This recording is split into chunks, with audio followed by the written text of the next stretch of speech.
Concept clear point, clear doubts in few minutes. Subscribe us for new study videos. Hello everyone, welcome to concept clear point.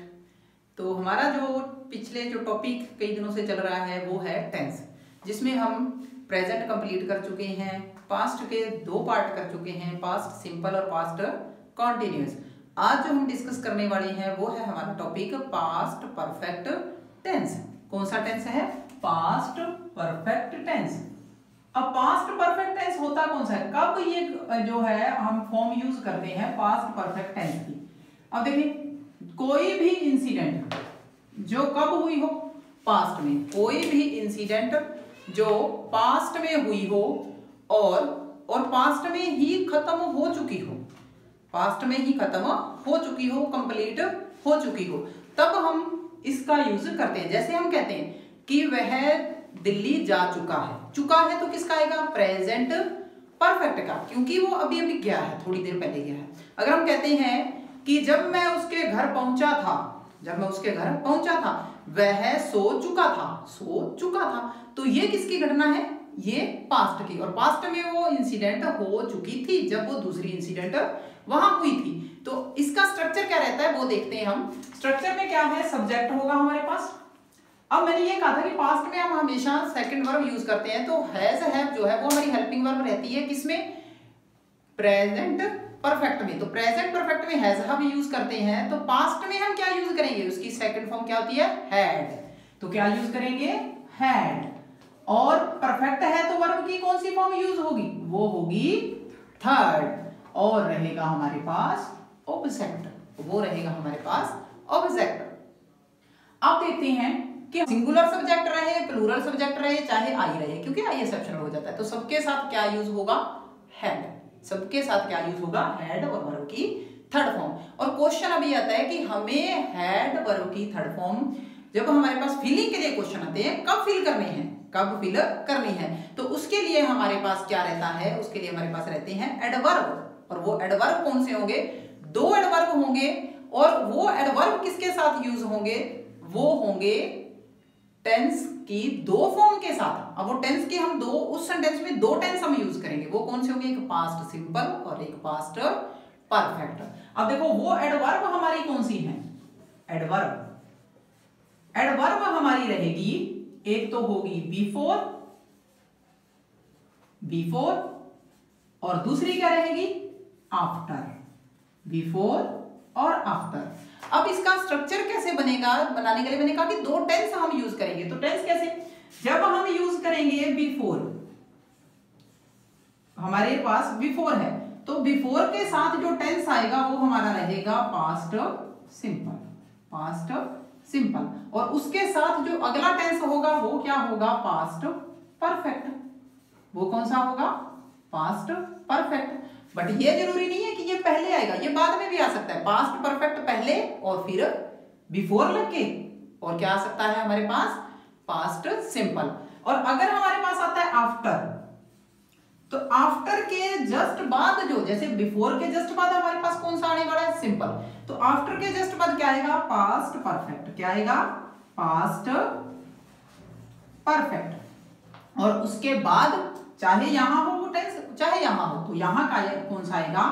Past simple.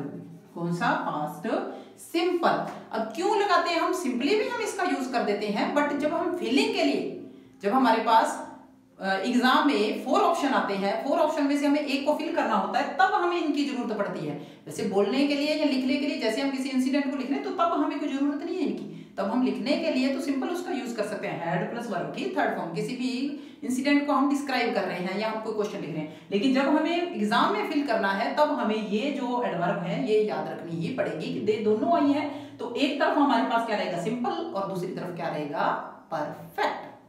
ठीक है, तो अब देखते हैं example. Example में देखें, the crops dash destroy, the crops dash destroy before, before it dash rain, before dash rain. अब देखें, अगला एग्जांपल हम देखते हैं, I dash I dash come after he dash leave, after he dash leave। अब देखें हमारे पास है क्रॉप्स और यहां पर हमारा सेंटेंस जो है वो खत्म होता है, यानी हाफ शुरू फिर होता है किसके साथ, बिफोर के साथ। अब मैंने क्या कहा था कि बिफोर के साथ जो सेंटेंस होगा, बिफोर के साथ सेंटेंस क्या हमारा ये, उसके साथ कौन सी फॉर्म आएगी, सेकंड, और उसके साथ वाला जो सेंटेंस होगा वो चाहे आगे हो चाहे पीछे हो, क्योंकि उसको क्लियर करने के लिए उसके साथ क्या आएगी, हैड प्लस वर्ब की थर्ड फॉर्म। तो अब देखें हमारे पास बिफोर है, तो बिफोर हमने पास्ट सिंपल में भी किया था कि जब भी आता है बिफोर तो हम लगाते हैं पास्ट सिंपल, तो हम यहां पर लगाते हैं रेंड, क्या लगाते हैं, सेकंड फॉर्म। अब देखो ये कंडीशन हमारी क्लियर हुई कि पास्ट सिंपल हमारे पास है, उसके साथ जो पार्ट आता है उसका सेंटेंस का, तो उसके साथ हम क्या लगाएंगे, हैड प्लस वर्ब की थर्ड फॉर्म, तो वो क्या रहेगी, डिस्ट्रॉयड, वो क्या रहेगी, डिस्ट्रॉयड। अब नेक्स्ट देखें हमारे पास क्या था, आफ्टर, हमने लिखा था आफ्टर के बाद जो जस्ट उसके साथ लगा हुआ सेंटेंस होता है उसमें क्या आती है, वर्ब की यानी थर्ड फॉर्म, किसके साथ, हैड के साथ, और उससे पहले हो चाहे उसके बाद में उसके साथ क्या आती है, सेकंड फॉर्म। तो यहां फिर हमारे पास क्या आएगी, सेकंड फॉर्म, कम की सेकंड फॉर्म केम, और फॉर्म क्या होती है, हैड लेफ्ट, क्या होती है, लेफ्ट। अब देखें कैसे, रेन आने से पहले, रेन आने से यानी बारिश आने से पहले जो फसल थी वो नष्ट हो चुकी थी, बिफोर इट्स रेन, बारिश आने से पहले, वर्षा आने से पहले क्या हो चुकी थी, फसल नष्ट हो चुकी थी। यानी जो इंसिडेंट जब होने शुरू हुई, एक इंसिडेंट चलनी शुरू हुई, उस टाइम क्या है, दूसरी कंप्लीट हो चुकी थी। अब देखते हैं इसको, I came after he had left. अब देखें आफ्टर जाने यानी बाद, उसके जाने के बाद यानी उसके यहां से चले, लेफ्ट का मतलब चले जाना, छोड़ जाना, छोड़ जाने के बाद मैं आया, यानी एक जो इंसिडेंट है कंप्लीट हुई, तो वो कौन सी थी, हैड प्लस थर्ड फॉर्म, और उसके बाद दूसरी इंसिडेंट वहां पर हुई तो वो कौन सी है, केम, यानी जब वो जा चुका था तब मैं वहां आया था।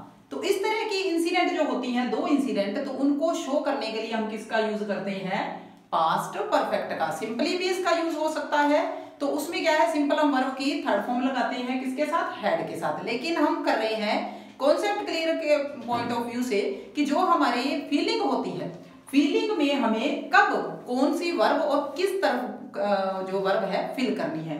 तो अब देखते हैं इसका अगला स्ट्रक्चर। वो अगला स्ट्रक्चर हमारा क्या रहेगा, वो है नेगेटिव स्ट्रक्चर। अब नेगेटिव स्ट्रक्चर में क्या होता है, हम बार बार डिस्कस कर रहे हैं कि नेगेटिव स्ट्रक्चर होता है कि जिसमें ना की जाती है, ना की जाती है, negative structure, negative sentence structure का मतलब उसका सेंटेंस का क्या स्ट्रक्चर रहेगा।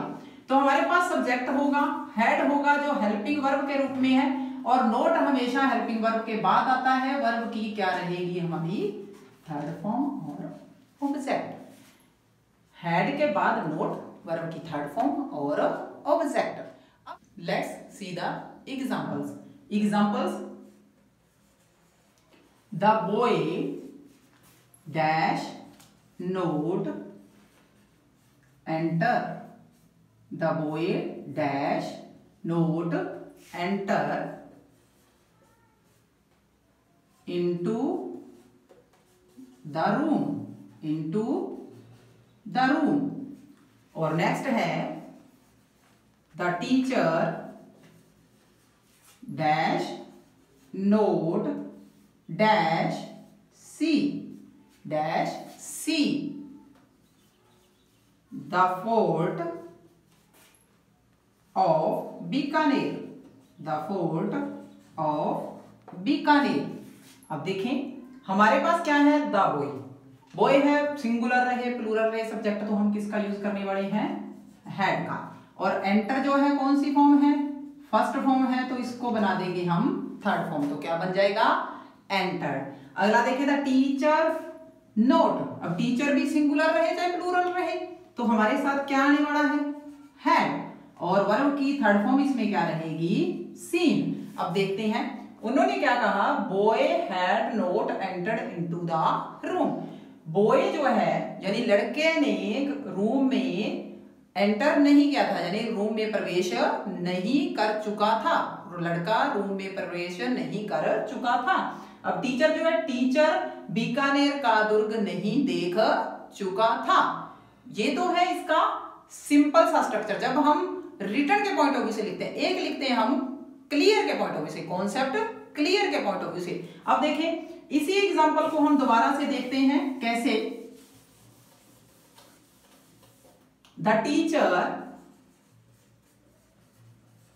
Teacher dash note dash see the fort of Bikaner, the fort of Bikaner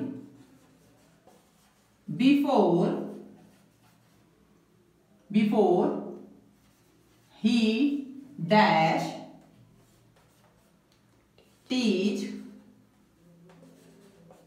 about it, अब देखें क्या लिखा, द टीचर। अब उसकी हम पहले स्ट्रक्चर को देखते हैं। बिफोर आया है, बिफोर के जस्ट बाद वाला टेंस जो हमारा रहता है वो क्या रहता है, पास्ट सिंपल रहता है, और उसके साथ जो लगा सेंटेंस होता है वो रहता है पास्ट परफेक्ट का। अब यहां पर क्या आएगा, हैड नोट और सीन, क्या आएगा, हैड नोट सीन। और यहां पर क्या आएगा, देखो बिफोर है तो यहां आएगी वर्ब की कौन सी फॉर्म, सेकंड फॉर्म, तो क्या लिखेंगे, टॉट, क्या लिखेंगे, टॉट। अब देखें क्या कहा कि टीचर बीकानेर का दुर्ग नहीं देखा था, टीचर ने नहीं देख चुका था। कब, पढ़ाने से पहले, उसके बारे में पढ़ाने से पहले टीचर ने वो दुर्ग नहीं देखा था, यानी नहीं देख चुका था। अब ये आता है कब, इस सेंटेंस जो हमारा एग्जांपल है, क्यों, क्योंकि जब एग्जाम में हमसे फिलिंग के लिए आता है क्वेश्चन कि हमें किसी एक वर्ब को फिल करना है, तब हमें इस स्ट्रक्चर की जरूरत पड़ती है कि बिफोर है तो उसके साथ सेकंड फॉर्म, और उसके साथ वाले लगे सेंटेंस के साथ हम किसका यूज करेंगे, हाफ जो हमारा फ्रेज बनेगा जिसको हम कह सकते हैं, उसके साथ हमारा क्या लगेगा, हैड प्लस वर्ब की थर्ड फॉर्म। तो देखते हैं अगला स्ट्रक्चर, और वो हमारा स्ट्रक्चर इंटेरोगेटिव सेंटेंस। तो वो हमारा स्ट्रक्चर क्या है, इंटेरोगेटिव स्ट्रक्चर, और जिससे हम बनाने वाले हैं इंटेरोगेटिव सेंटेंस। तो उसका जो स्ट्रक्चर रहता है वो क्या रहता है, हेल्पिंग वर्ब हमारी ऑलवेज आती है पहले, चाहे वो मॉडल हो चाहे वो सेमी मॉडल हो, और सब्जेक्ट रहता है बाद में, और मेन वर्ब आती है उसके बाद। और यहां पर हमारे पास हेल्पिंग वर्ब है और मेन वर्ब किस फॉर्म में, थर्ड फॉर्म में, और प्लस रहता है ऑब्जेक्ट, प्लस रहता है ऑब्जेक्ट। अब तो देखते हैं example, dash the plant dash dry before it dash get water, question mark. अब देखें हमारे पास क्या है, बिफोर, बिफोर के साथ हम क्या लगाने वाले हैं, वर्ब की सेकंड फॉर्म, और उससे पहले वाले के साथ परफेक्ट, तो इसके साथ हम लगाते हैं हैड, और इसके साथ हम वर्ब की थर्ड फॉर्म वो क्या रहेगी, ड्राई, और यहां पर क्या आएगा, गॉट, यहां क्या आएगा, गॉट। अब देखते हैं कैसे कि क्या प्लांट पहले सूख चुका था, कब, पानी देने से पहले, जब उसे पानी मिला क्या प्लांट सूख चुका था। अगला एग्जांपल देखते हैं, अगला एग्जांपल हमारा है dash the person, dash the person meet, dash the person meet my friend before my friend, before my friend dash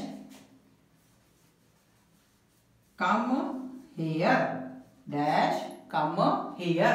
अब देखिए बिफोर है और हमें क्या लगाना है, वर्ब की सेकंड फॉर्म बिफोर के साथ, और यहां वर्ब की थर्ड फॉर्म, तो हम यहां क्या लगाएंगे, हैड, और यहां वर्ब की थर्ड फॉर्म क्या रहेगी, मेट, और यहां सेकंड फॉर्म क्या रहेगी, केम, क्या रहेगी, केम। अब क्या बनता है, चलिए कि क्या वो पर्सन मेरे फ्रेंड से मिल चुका था मेरे फ्रेंड के वहां आने से पहले। तो ये था हमारा इंटेरोगेटिव स्ट्रक्चर। अब देखते हैं हम interrogative negative structure.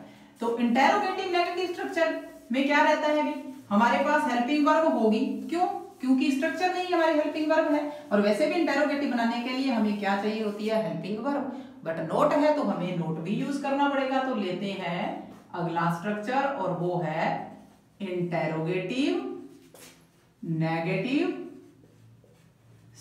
Sentence.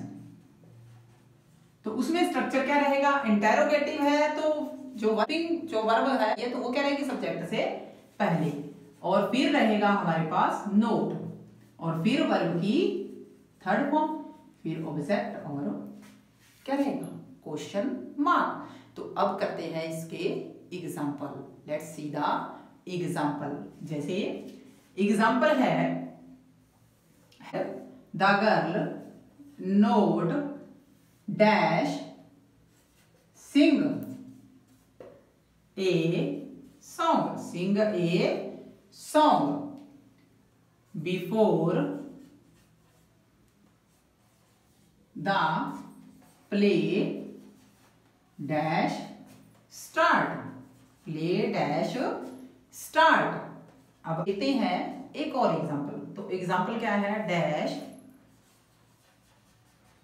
Ramesh note dash by his shoes, by his shoes from this shop, from this shop.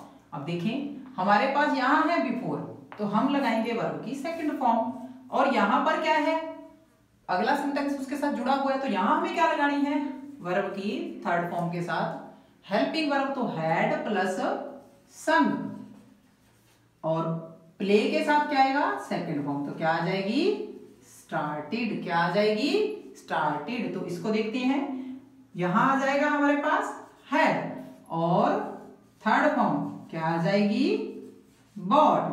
अब देखें कि प्ले स्टार्ट होने से पहले क्या लड़की गाना नहीं गा चुकी थी, प्ले स्टार्ट होने से पहले क्या लड़की गाना नहीं गा चुकी थी। और इसमें देखते हैं इस शॉप से यानी इस दुकान से क्या रमेश अपने शूज नहीं खरीद चुका था, अपने शूज नहीं खरीद चुका था। तो ये था आज का हमारा टॉपिक। वो कौन सा था, पास्ट परफेक्ट टेंस। अगर आपको कोई भी कंफ्यूजन हो तो आप कमेंट करें, सब्सक्राइब अस, बेल आइकन का बटन दबाएं ताकि आने वाली वीडियो की आपको इंफॉर्मेशन मिलती रहे।